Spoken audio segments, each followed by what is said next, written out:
ಮಾಡ್ತಾ ಇದ್ರು. ಅಲ್ಲಿಯ ಒಬ್ಬ ಕೂಲಿಯಾಳು ಯಾವ ಕಾರಣಕ್ಕೂ ರೇಗಿ ತನ್ನ ಹೆಂಡತಿಯನ್ನು ಒಂದೇ ಸಮನೆ ಒಡೆಯತೊಡಗಿದ.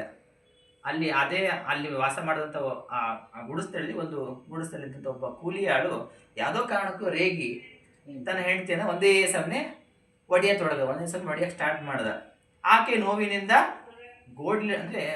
ಗೋಳು ಅಂತ ಅಳ್ಲಿಕ್ಕೆ ಸ್ಟಾರ್ಟ್ ಮಾಡ್ತಾಳೆ. ಆದರೂ ಅವಳನ್ನ ಬಿಡಿಸಲು ಅಲ್ಲಿದ್ದ ಯಾರೂ ಮುಂದಾಗಲಿಲ್ಲ. ಮೊದಲೇ ಅವರು ಅಸಂಸ್ಕೃತ ಜನ, ಜೊತೆಗೆ ಈತ ಕೋಪವೇರಿ ಮೃಗದಂತಾಗಿದ್ದಾನೆ. ಈ ಕೋಪ ಬಂದಾಗ ಕೆಲವರು ಹೆಂಗಿರ್ತಾರೆ, ಒಬ್ಬೊಬ್ಬ ಕೈ ಸಿಕ್ಕಿರ್ತಾಳೆ ಹಾಕ್ತಾರೆ, ಇನ್ನೊಬ್ಬ ಯಾರನ್ನ ಬಿಡ್ಸೋಕೋದು ಹಿಂಗೆ ಯಾಕಪ್ಪ ಅಂತ ಬೈಯೋಂತಾರೆ ಸ್ಥಿತಿಲಿ ಇರ್ತಾರೆ. ಹಾಗಾಗಿ ಆ ಒದಿಯುವಂಥ ವ್ಯಕ್ತಿ ಕೋಪವೇರಿ ಮೃಗ ಅಂದ್ರೆ ಪ್ರಾಣಿ ಥರ ಆಗಿಬಿಟ್ಟಿದ್ದಾನೆ ಅಂತ ಹೇಳ್ತಾ ಇದ್ದಾರೆ. ಅಂಥವನನ್ನ ಇದುರು ಹಾಕಿಕೊಳ್ಳುವ ಧೈರ್ಯ ಯಾರಿಗಿದ್ದಿತ್ತು ಅಂತ ಪ್ರಶ್ನೆ ಮಾಡ್ತಾ ಇದ್ದಾರೆ ಸ್ವಾಮಿ ಪುರುಷೋತ್ತಮಾಜಿ. ಆ ದುಷ್ಟ ಗಂಡ ಮೊದಲು ಅಂಗೈಯಿಂದಲೂ ಮುಷ್ಟಿಯಿಂದಲೂ ಅವಳಿಗೆ ಬಾರಿಸ್ತಾನೆ. ಹೆಂಡತಿಗೆ ಅಂಗೈಯಿಂದ ಮಾರಿಸ್ತಾನೆ, ಮುಷ್ಟಿಯಿಂದ ಸಹ ಅವಳಿಗೆ ಸರಿಯಾಗಿ ಬಾರಿಸ್ತಾನೆ. ಆದರೂ ತೃಪ್ತಿಯಾಗದೆ ಕೊನೆಗೆ ಕಾಲಿನಿಂದ ಜೋರಾಗಿ ಒದ್ಬಿಡ್ತಾನೆ ಅವಳಿಗೆ, ಪಾಪ ಹೆಂಡತಿಗೆ. ಆ ಹೆಂಗಸು ಅದಾಗಲೇ ಸಾಕಷ್ಟು ಏಟು ತಿಂದು ಸೋತಿರ್ತಾಳೆ. ಕೈಯಲ್ಲಿ ಮಗು ಬೇರೆ. ಈಗ ಗಂಡ ಒದ್ದಾಗ ಅವಳು ಮಗುವಿನ ಸಮೇತವಾಗಿ ಉರುಳಿ ಅಂಗಳಕ್ಕೆ ಬಂದು ಬಿದ್ದಳು. ಇಷ್ಟಾದರೂ ಆ ದುಷ್ಟ ಗಂಡನ ಕೋಪಾಗ್ನಿ ಶಾಂತವಾಗಲಿಲ್ಲ. ಪುನಃ ಬಂದು ಅವಳನ್ನು ಒದೆ ಆರಂಭಿಸಿದ. ಆ ಅಸಹಾಯಕ ಹೆಣ್ಣು ಮಗಳ ಆಕ್ರಂದನ ಶ್ರೀಮಾತೆಯವರಿಗೆ ಕೇಳಿಸ್ತು. ಇನ್ನು ಅವರಿಗೆ ತಡೆದುಕೊಳ್ಳಲು ಸಾಧ್ಯವಾಗಲಿಲ್ಲ. ಶ್ರೀಮಾತೆಯವರು ಉದ್ಬೋಧನದ ಆ ಮಾಳಿಗೆಯ ಜಗಲಿಯ ಮೇಲೆ ಕೂತ್ಕೊಂಡು ಜಪ ಮಾಡ್ತಾ ಇದ್ರು. ಮುಂದೆ ಅವ್ರ ಮನೆಯ ಆಪೋಸಿಟ್ ಇರುವ ಮೈದಾನದಲ್ಲಿ ಗುಡಿಸಲ್ಲಿ ವಾಸ ಮಾಡೋಂಥ ಒಬ್ಬ ಕೂಲಿಯಾಳು ಹೆಂಡತಿನ ಉದ್ದೇಶವನ್ನು ಹೊಡೆದ ಅಂತ ನೋಡಿದ್ವಿ. ಅದೇನಾಯ್ತು ಅಂತ ನೋಡಿದ್ವಿ.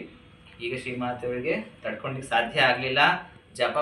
ಜಪಮಾಲೆಯನ್ನ ಕೆಳಗಿಟ್ಟು ದಿಗ್ಗನೆದ್ದು ನಿಂತ್ಬಿಟ್ರು. ಜಪ ಹಿಡ್ಕೊಂಡು ಜಪ ಮಾಡ್ತಾ ಇದ್ರು, ಕೆಳಗಿಟ್ಟು ದಿಗ್ಗನಂತ ನಿಂತ್ಬಿಟ್ರು. ಜಗಲಿಯ ಕಂಬಿಯನ್ನ ಹಿಡಿದುಕೊಂಡು ಎತ್ತರದ ದನಿಯಲ್ಲಿ, ಎಲ್ಲೋ ನೀಚ, ನಿನ್ನ ಹೆಂಡತಿಯನ್ನ ಕೊಲ್ಲುತ್ತೀಯೇನೋ ಎಂದು ಒಮ್ಮೆ ಕೂಗು ಹಾಕಿದರು. ಶ್ರೀಮಾತೆಯರಂತ ಸ್ವಾಮಿ ಅವ್ರು ಮಾತಾಡೋದು ಎಷ್ಟೋ ಜನ ಕೇಳ್ತಲ್ಲ, ಅಷ್ಟು ಪಿಸು ಧ್ವನಿ ಅವ್ರದ್ದು. ಅಂಥವ್ರು ಎಲ್ಲೋ ನೀಚ, ನಿನ್ನ ಹೆಂಡತಿಯನ್ನ ಕೊಲ್ಲುತ್ತೀಯೇನೋ ಎಂದು ಒಮ್ಮೆ ಕೂಗು ಹಾಕ್ಬಿಟ್ರು. ಸಾಧಾರಣತಃ ಅವರು ಮಾಡಿಯ ಮೇಲಿನ ಜಗುಲಿಯಲ್ಲಿ ನಿಂತು ಮಾತನಾಡಿದರೆ ನೆಲ ಅಂತಸ್ತಿನಲ್ಲಿರುವವರಿಗೆ ಆ ಧ್ವನಿ ಕೇಳುತ್ತಿರಲಿಲ್ಲ.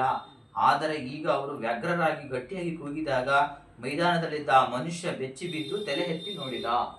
ಅಂದ್ರೆ ಮೇಲ್ಗಡೆ ಮಾತಾಡೋರು ಕೆಳಗಡೆ ಕೇಳಲ್ಲ ಅಂತ ಸಂದರ್ಭದಲ್ಲಿ ಶ್ರೀಮಾತೆಯರು ವ್ಯಗ್ರರಾಗಿ ಗಟ್ಟಿಯಾಗಿ ಕೂಗಿದಾಗ ಮೈದಾನದಂತ ಆ ಮನುಷ್ಯ ಯಾವ ಹೆಂಡತಿ ನೋಡಿದಿರ್ತಾನ ಆ ಗಂಡ ಬೆಚ್ಚಿ ಬಿದ್ದು ತಲೆ ಎತ್ತಿ ನೋಡ್ತಾನೆ. ಅವನು ನೋಡಿದ, ಏನಾಶ್ಚರ್ಯ, ಆತ ಅತಿಯಾದ ಕೋಪದಿಂದ ಕೆಂಡವಾಗಿದ್ದ.